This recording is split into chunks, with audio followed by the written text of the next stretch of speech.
तो हमारे साथ परवेज़ आलम साहब हैं, broadcaster and director cine link London के। लंदन से जुड़ रहे हैं। बहुत बहुत शुक्रिया परवेज़ साहब हमारे साथ जुड़ने के लिए।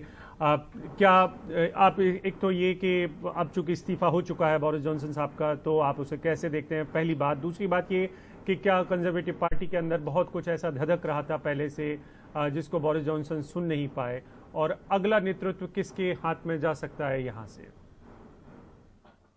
देखिए, आपने कई सवाल दाग दिए हैं एक साथ मुझ पर। मैं एक एक करके उनका जवाब देने की कोशिश करता हूँ। पहली बात तो यह है कि बोरिस जॉनसन किसी भी नैतिक आधार पे, मॉरलिटी के आधार पे इस्तीफा अचानक अपनी मर्जी से नहीं दिए हैं। ये बात भी समझनी बहुत जरूरी है। उन पर बेइंतहा दबाव था, उनका इतना मजाक उड़ा है इस देश में कि शायद ही कभी किसी प्रधानमंत्री का उड़ा हो। तो ये बात समझनी बहुत जरूरी है। हाँ, ये बात जरूर है कि नैतिकता के आधार पे उनसे बार बार सवाल किया जा रहा था कि खुदा के लिए अब तो इस्तीफा दे दीजिए, पानी सर से गुजर गया है, कहाँ तक ले जाएंगे इस पूरी बातचीत को। और अब कहीं जाके दबाव में उन्होंने इस्तीफा दिया है। समझा यह जाता है कि जब से ब्रिटेन की संसद शुरू हुई है और पार्लियामेंट्री सिस्टम आया है, तब से आज तक इतिहास में कभी 50 से ज्यादा जो आपकी सरकार के जो लोग होते हैं, जिसमें मंत्री हैं ज्यादातर और एड्स हैं, सहायक हैं, उन्होंने कभी इतनी बड़ी तादाद में कभी भी अपने पदों से इस्तीफा नहीं दिया इस बात के लिए कि खुदा के लिए प्रधानमंत्री जी अब आप इस्तीफा दे दीजिए। तो ये बात समझना बहुत जरूरी है कि नैतिक आधार पे उनसे इस्तीफा मांगा गया, लेकिन नैतिक आधार को उन्होंने दरकिनार कर दिया। एक तरफ एक के बाद एक उन्होंने झूठ बोले। जब मैं झूठ कहता हूं तो यहाँ पार्लियामेंट्री सिस्टम में बहुत जरूरी है इस बात को समझना कि झूठ आसानी से नहीं कहा जाता, लेकिन वो झूठ साबित जब हो जाता है तो फिर उसको झूठ ही कहा जाएगा और क्या कहा जाएगा। तो देखिए, दो तीन चीजें इसमें हुई हैं। अभी आपकी संवाददाता ने बिल्कुल सही कहा कि ये मामला खासतौर पे शुरू होता है जब लॉकडाउन के जमाने में लोगों को अपने जो प्रियजन थे, जो नजदीकी लोग थे, उनको दफनाने का, उनके अंतिम संस्कार में शामिल होने का मौका नहीं दिया गया।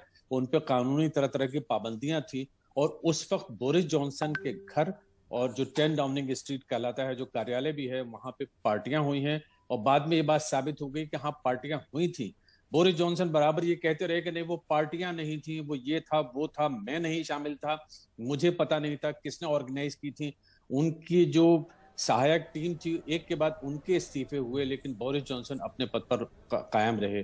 पुलिस की इंक्वायरी बैठी, फिर सू ग्रे एक जो एडमिनिस्ट्रेटर हैं यहाँ की, उनकी इंक्वायरी हुई, और इसमें दोनों में बात साबित हो गई कि बोरिस जॉनसन के यहाँ वायलेशन हुआ है जो कोविड के दौरान जो लॉकडाउन रूल से, और साबित हुआ उन पर जुर्माना भी हुआ। और ये बात आई और चली गई, उन्होंने तब भी इस्तीफा नहीं दिया। एक के बाद एक कई ऐसे वाकयात हुए हैं, लेकिन आखिरी जो बात जिसको कहते हैं कि वो उससे निकल नहीं सके, वो है क्रिस पिंचर। तो अंग्रेजी में यहाँ पे एक मजाक भी चल रहा है कि name by Pincher and date by Pincher. तो पिंचर साहब का यह है कि क्रिस पिंचर यहाँ डेप्यूटी चीफ विप की शक्ल में अपॉइंट किए गए थे, उससे पहले मिनिस्टर भी रहे हैं। उन्होंने अभी 30 जून को सन अखबार ने एक बड़ी खबर लगाई और उसमें यह साबित किया उसने कि क्रिस पिंचर साहब के बारे में बोरिस जॉनसन को, जो प्राइम मिनिस्टर हैं, बताया गया था कि इनका सेक्सुअल मिसकंडक्ट की कहानी है, पहले से शिकायतें ऑफिशियली दर्ज हो चुकी हैं। और उसको दरकिनार करके बोरिस जॉनसन ने प्राइम मिनिस्टर होते हुए इन सारी चीजों को इग्नोर करके उनको डेप्यूटी चीफ विप बनाया, अपनी पार्टी में एक बड़ी पोजीशन दी। तो ये बात वो बार बार इनकार कर रहे थे कि नहीं, मुझे इल्म नहीं था कि पिंचर कौन है, मतलब उनका कंडक्ट किस तरह का रहा है। लेकिन ये बात साबित हो गई कि उनको बताया गया था। ऑफिसर्स ने कहा कि हमने आपको ब्रीफिंग दी है कि पिंचर के बारे में ये सारी रिपोर्ट्स पहले से हैं, उन सब के बावजूद आपने पिंचर को अपॉइंट किया। तो ये है नैतिक आधार। उसके बाद में भी बोरिस जॉनसन ने कल तक इस्तीफा नहीं दिया। और मैं देख रहा था वेंसडे को यहाँ पे प्राइम मिनिस्टर्स क्वेश्चन टाइम होता है, उन्होंने बहुत ही बेशर्मी के साथ में बाकायदगी से ये कहा कि मैं इस्तीफा नहीं दूंगा और ये मेरी खिलाफ तरह तरह की साजिश है वगैरह। लेकिन उसके बाद में फिर क्या हुआ कि हम जानते हैं कि जो उनके मंत्रिमंडल में खास लोग थे, खास तौर पर ऋषि सुनक जो कि चांसलर ऑफ द एक्सचेकर हैं, वित्त मंत्री समझिए यहाँ के, उन्होंने इस्तीफा दिया। साजिद जावेद जो हेल्थ मिनिस्टर हैं और सीनियर मिनिस्टर हैं, उन्होंने इस्तीफा दिया। और एक लाइन लग गई, उसके बाद में 50-60 तादाद बढ़ती चली गई। और आज कहीं जाके बोरिस जॉनसन के सामने जब कहीं कोई छुपने की जगह नहीं थी, कोई और बहाना नहीं था, उन्होंने अब आखिर में आके इस्तीफा दिया। इससे पहले बाय द वे आधा पौन घंटे तक वो ये कह रहे थे कि मैं प्राइम मिनिस्टर रहूंगा, एक बार जब इलेक्शन वगैरह सारी चीजें हो जाएंगी तब जाऊंगा बहरहाल, और तब यानी कंजर्वेटिव पार्टी का लीडर बना रहूंगा। लेकिन अब सिचुएशन लेटेस्ट ये है कि बोरिस जॉनसन जल्द से जल्द देखेंगे कि उनके सामने इलेक्शन होगा पार्टी की लीडरशिप के लिए और प्राइम मिनिस्टर के लिए भी, और जैसे ही वो मुकम्मल हो जाता है वो अपनी पोजीशन को छोड़ देंगे। मतलब ये कि एक तरह से वो लेम डक प्राइम मिनिस्टर हैं और acting sort of prime minister हैं, और जल्द ही ब्रिटेन में कुछ ही महीनों में ये फैसला होगा कि ब्रिटेन का प्रधानमंत्री कौन होगा। ये फैसला भी जो यहाँ की सत्ताधारी पार्टी है, जिसको कंजर्वेटिव पार्टी कहते हैं और टोरी पार्टी कहते हैं शॉर्ट में, वो ये फैसला करेगी कि इलेक्शन कैसे होगा। तो इलेक्शन का एक लंबा सिलसिला होता है और वो जल्द ही शुरू हो जाएगा कल से। बिल्कुल। लेकिन कंजर्वेटिव पार्टी की जो साख है, क्या वो बरकरार रहेगी, और जो हालात हैं उनमें कंजर्वेटिव पार्टी अपना चेहरा कितना बचा पाएगी? बोरिस जॉनसन ने जो कुछ किया है या जिस तरीके के इल्ज़ाम उन पर लगे और वो झूठे साबित हुए।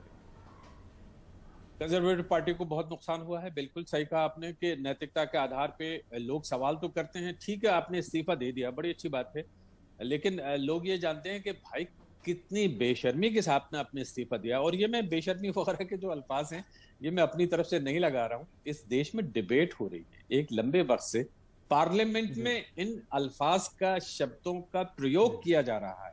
इसलिए मैं ये सोच समझ कर कह रहा हूँ कि किस तरह की डिबेट है इस देश में कि आप पर इतना दबाव पड़ा, जब मौका था तब आपने इस्तीफा नहीं दिया। खैर अब इस्तीफा हो गया है, तो कंजर्वेटिव पार्टी में कोशिश ये होगी, मिनिस्टर्स ये कहेंगे कि देखिए हम मॉरलिटी के आधार पर सवाल करते रहे और हमने अपने प्राइम मिनिस्टर की कुर्बानी दे दी और उनका इस्तीफा करा दिया।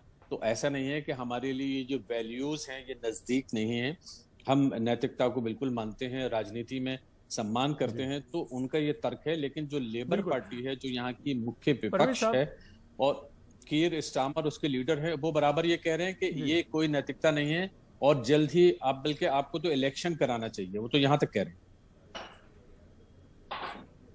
बिल्कुल बिल्कुल। मैं इसके पहले कि मेरे साथी कादम्बनी के पास दोबारा जाऊं, भारत और ब्रिटेन के रिश्तों को लेकर इस तरीके की खबरें थीं, आप वहां पर हैं, लगातार देख भी रहे होंगे कि जो वित्त मंत्री रहे हैं वो भारतीय मूल के हैं, तो उनको लेकर चर्चाएं हैं कई सारी कि क्या वो बागडोर संभाल सकते हैं।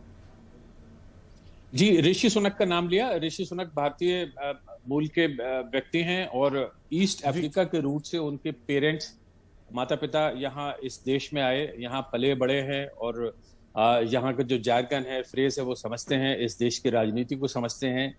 नए नए एक तरह से सांसद हैं, मतलब अभी कुछ ही उनको समय हुआ है, तकरीबन 8-10 साल यहाँ पे गुजरे हैं उनके। और उनकी जो पत्नी है वो जो इन्फोसिस के फाउंडर हैं नारायण मूर्ति साहब, उनकी बेटी से उनकी शादी हुई और उनके मतलब उनकी वजह से समझिए कुछ एलिगेशंस ऐसे लगे कि बाद में फिर उनकी पोजीशन थोड़ी सी कमजोर हो गई। मैं जल्दी से आपके पॉइंट पर आता हूं कि उनका चांस बहुत ज्यादा समझा जा रहा था अब से तकरीबन 5-6 महीने पहले, लेकिन क्योंकि कुछ एलिगेशंस ऐसे लगे ऋषि सुनक की पत्नी पर कि उन्होंने टैक्स की यहाँ चोरी की है, इस तरह का सजेशन आया। टैक्स की चोरी नहीं की थी, जो भी टैक्स के लिए उन्होंने अपनी बचाव करना था, जो टैक्स को बचाना था, उसके हिसाब से उन्होंने कुछ न कुछ कदम उठाया था जिसका कानून में प्रावधान है। लेकिन फिर भी थोड़ी मॉरलिटी के लेवल पे उनकी पोजीशन कमजोर हो गई है ऋषि सुनक की, और अब शायद वो इतने मजबूत नहीं रहे हैं जितने 4-5 साल पहले थे, 4-5 महीने पहले थे। लेकिन खास बात यह है कि ऋषि सुनक की अब भी इमेज अच्छी है, चांसलर के रूप में उन्होंने अच्छा काम किया है, उनकी छवि की वजह से वो एक उम्मीदवार हो सकते हैं। अब देखना यह है कि वो उम्मीदवार बनना भी चाहते हैं नहीं, क्योंकि कभी कभी ये भी समझा जाता है कि इतने जल्दी अगर आप अपना हेड को रिंग में फेंक दीजिए कि मैं भी उम्मीदवार हूं, हो सकता है 2-3 महीने या 4-6 महीने इंतजार कर लें, फिर आगे देखें देश की राजनीति क्या होती है, तब आपके लिए बहुत अच्छा चांस होगा। तो ये है ऋषि सुनक की पोजीशन। उनसे ज्यादा थोड़ी सी मजबूत पोजीशन शायद साजिद जावेद की हो सकती है, जो पाकिस्तानी ओरिजिन के हैं, इसलिए कि उनका एक्सपीरियंस ज्यादा है लेकिन उन पे भी तरह तरह के सवाल है। तो ये भारत और पाकिस्तान के हवाले से बड़ी दिलचस्प टसल होगी आगे चल के कि अगर ऋषि सुनक भी मैदान में आते हैं और साजिद जावेद भी मैदान में आते हैं, तो कहीं ना कहीं एक तरह से हिंदुस्तान पाकिस्तान का मैच भी हो सकता है इन दोनों के समर्थकों के लिए जो यहाँ भारत और पाकिस्तान से आए हैं और यहाँ यूनाइटेड किंगडम में रहते हैं। जी बिल्कुल बिल्कुल। शुक्र है कि भारत की राजनीति कम से कम लंदन से नहीं चलती है, लेकिन पाकिस्तान की राजनीति तो पूरे लंदन से चल